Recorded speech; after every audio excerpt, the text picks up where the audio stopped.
So this is the last tree at the top of the hill, and I didn't put the tap on it yet because I wanted to use my syringe with some hot water and just to be able to clean out the lines all the way down. Just kind of let that run through, and then I'll put my tap on and get this last tree tapped.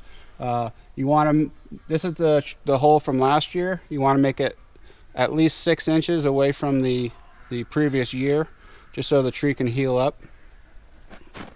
And you also want to look for, if you can, try to find a large root or a large branch above the area that you're tapping. This particular tree doesn't have that, so we're just going to tap it on the south side.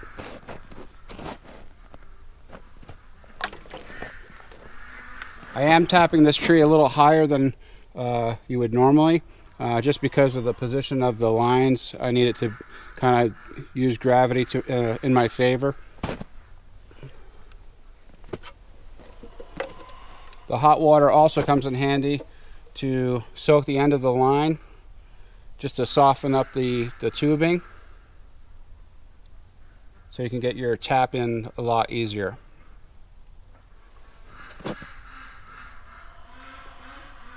Just makes it a lot softer to work with.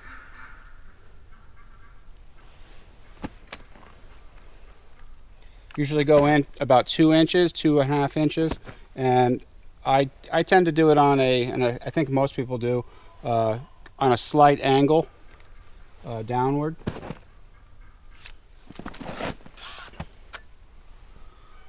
Make sure you don't blow into that hole. I know it's tempting to clear that out, but you don't want to blow any bacteria into the hole. So when you're putting your tap in, you'll be able to hear the sound difference.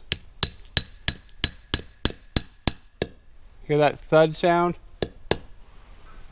That's the sound you're looking for to know how far in you need to go.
So I just came home from work and wanted to come out to check on the buckets for the sap.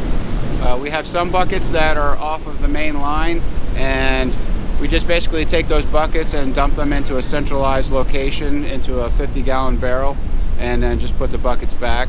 It just seems to work better that way for us. We have about 30 trees tapped so far this year, We're not sure if we're going to do more. We have quite a few trees in several different locations that we could do. We just don't know how much time we're going to have this year. We're thinking we might just do enough sap for our family and maybe a couple neighbors that we like to give to. But so far we have 3 50-gallon barrels that we are using. I think they're probably about a quarter of the way full already. This is like the second or third day that they've been running, the sap's been running. So as long as we keep getting the cold weather at night and it's warm during the day, it should keep running for us. I have a feeling that this year is going to be a short season.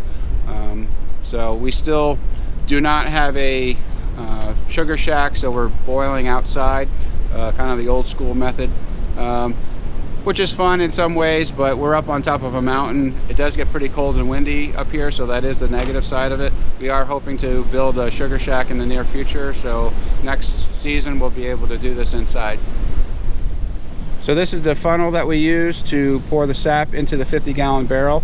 It has a little screen on the bottom to keep bugs and debris out. When we pour the 50-gallon barrel into the next container, we will filter it at that stage, and then after boiling we will once again filter it actually several more times depending on how much sediment or sugar sand is in the maple syrup.